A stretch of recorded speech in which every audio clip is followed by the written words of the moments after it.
daddy na. Okay. Kuya, sa likod. Yan. Ay, natumba. Salamat. Bye, Pixar.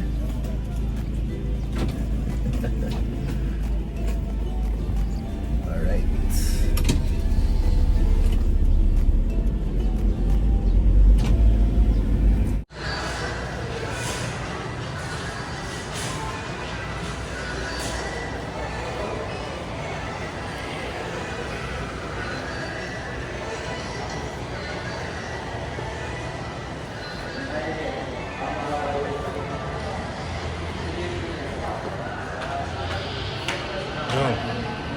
As usual, dito tayo sa South Mall.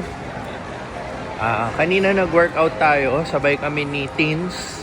Pero nauna na siyang umuwi. Pero unfortunately, sabay kasi kaming pumunta. So, isang kotse lang kami.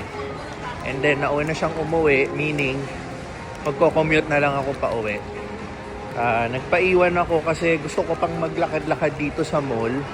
And bumili ako ng baon ni Pixar sa mga susunod na araw na papasok siya sa school. Yan. Tapos si Teens kasi gusto niya na umuwi para makapagpahinga saglit dahil mamaya meron siyang pickleball. Kasama yung mga mommies ng mga teammates ni Pixar sa baseball. So at the same time, may training sina Pixar today sa baseball. Sabay-sabay na silang uuwi. So, ayun, kaya gusto niya na umuwi. Ako gusto ko pa kasing maglakad-lakad after workout dahil hindi ako nakapag-treadmill. Gusto ko mag-walking dito sa mall para na-exercise pa rin tayo. So, ayun.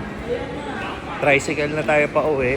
Maabutan ko pa naman si Teens dahil maya-maya pa siya aalis. So, magkikita pa kami sa bahay. So, dito tayo sa kabilang side ng SM. Wala tayo dun sa kabilang side ng parking kasi dito yung tricycle station. Yan. So, ta-tricycle tayo pa uwi. Dun kasi sa kabilang side, dyan yung Alabang Zapote Road. Pero tayo, magta-tricycle na lang tayo. So, dito sa isang side ng SM, yung katabi niya, ito yung ginagawang bagong condo. Dito yung tricycle station, yan. Sa Pilar Village to. Kaya? Sakay?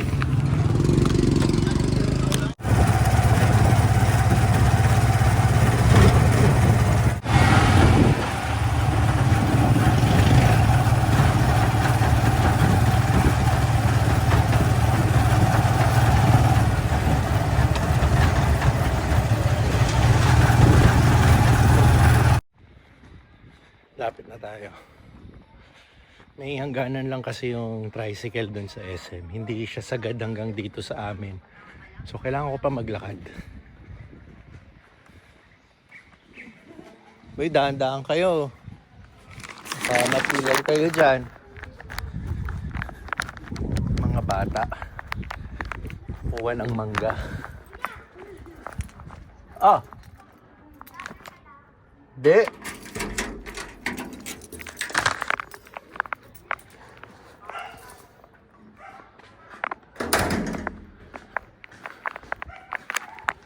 Jeeves? Hello? Bakit kayo walang pasok tomorrow? It's Wellness Wednesday. Happens twice a month. Well, twice a month, Wellness We need a Wednesday. tissue? No. Yan, so dito mag-overnight to. Papakapuyat na naman to. Magpinsan. Okay, hatid na natin si Ax. Thank you. Yan. Sige, stay straight na doon. Wait. No. Baka pumasok sa loob ng bahay mo. Spider.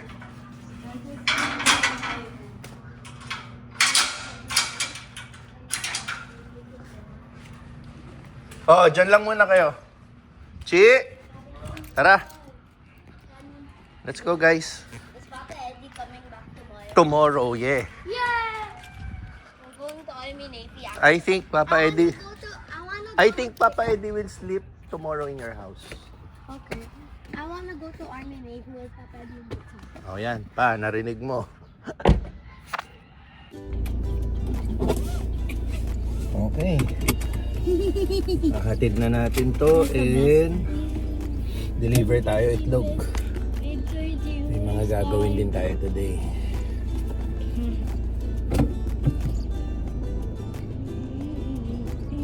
Yun, so pa, uuwi na bukas si Papa.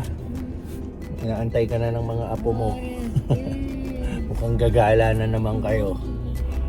To the punky dance. Si Papa nga pala babalik na bukas sa galing Taiwan, pabalik ng Pilipinas. Isang buwan na yun.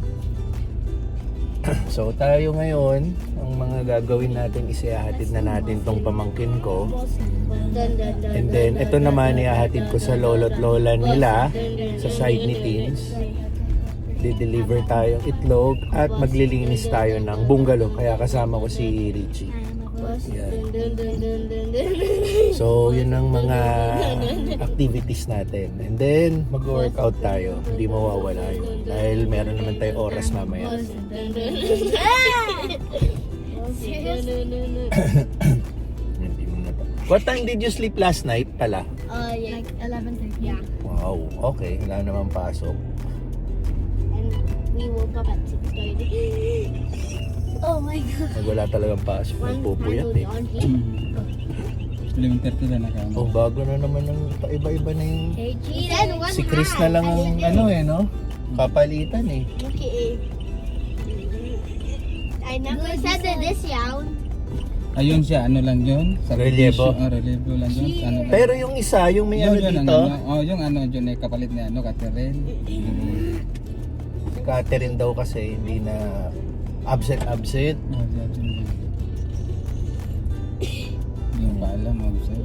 Ha? Hindi magpaalam. Bigla na lang nga absent. So, ibig sabihin, walang, kumbaga, walang nagbabantay. Di ba? Ay, nandito na tayo, guys. Nalaro pa rin, oh. Dito na tayo sa bahay nila. Sige, baba ko na yung gamit nyo, ha? Okay. Atid na natin to sa bayan ng lolo at lola niya. Doon naman makikipag-banding si Pixar. Tapos, dapat kasi iwan pa rin namin si Pixar dito sa bahay ng pinsan niya. Kaso lang meron silang lakad mamayang hapon, family. So, hindi na tayo makikistorbo. So, ngayon, doon na siya sa bayan ng lolo at lola niya. Doon naman siya makikigulo. So, wait muna lang kami later doon. Pixar, okay? Tapos para magawa na namin yung mga kailangan namin gawin. Sunod na ito, deliver na kami ng itlog. And then, linis sa bungalow sa ating for sale na bahay. Okay, walang masyadong tao. Maluwag. Din tayo. Sabi niya.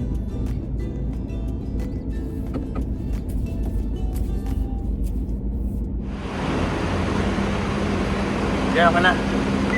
Dito. Nakaharang tayo dyan. Dito ko iniiwan. Ito lang sa gilid.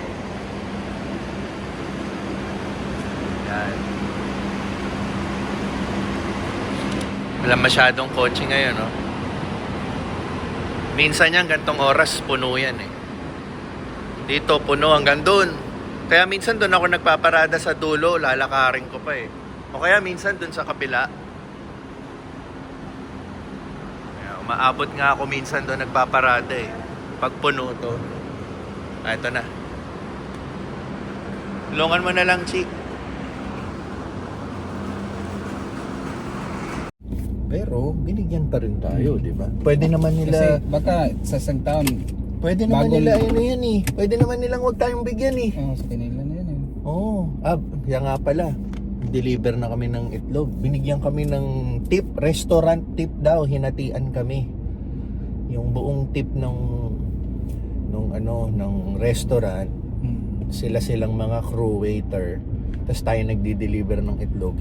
Nag-share sila sa atin. So hindi ko na lang sasabihin magkano para naman para baka sabihin nyo kuripot sila o nung importante binigyan nila tayo. 'Di ba? May na-receive kami. Hinatian ko nga to si Richie eh. So, 'di ba? Salamat. Mababait yung mga natin mga tumatanggap ng itlog.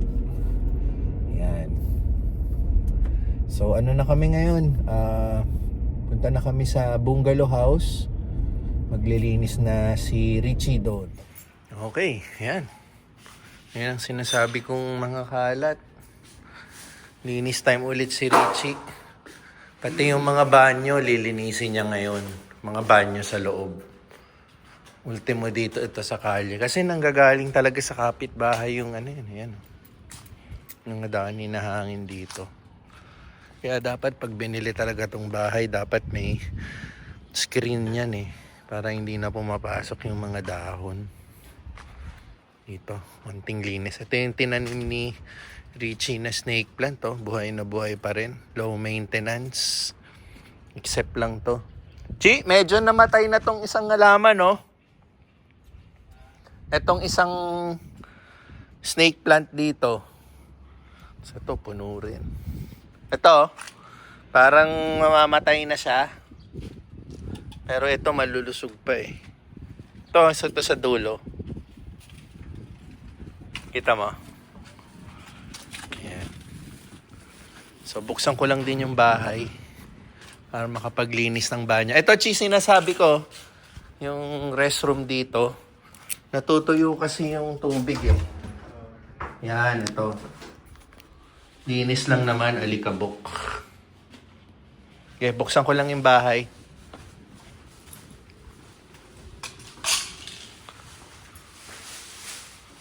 Dito wala naman masyado. Di umaabot kasi elevated Pero ito matindi. Nakahabol pa yung mga dahon. Sobrang lakas siguro ng hangin.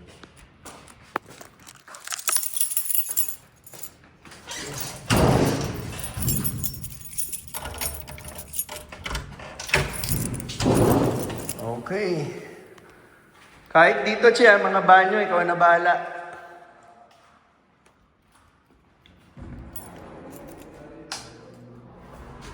Ito. Yan yung sinasabi ko. Yung mga stain, pinapalinis natin kay Richie. Kasi natutuyo rin yung tubig Siya nga pala, nakalimutan natin sabihin, yung mga banyo pala dito may mga sarili rin exhaust.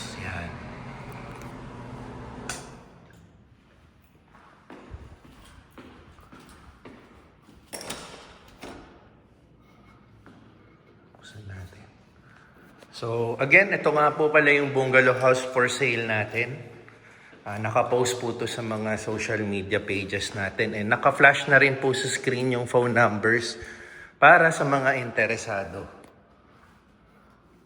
Ayan. So, sinisimulan na ni Richie. May tubig ka naman, no? Of course, hindi mawawala ang ating workout. Bali, hinatid na natin si Richie sa sakayan. Uuwi na lang siya sa amin. Tapos na rin kami maglinis. Ready for viewing. Actually, ready naman for viewing palagi yung bahay. Pero syempre, iba pa rin yung super linis. No?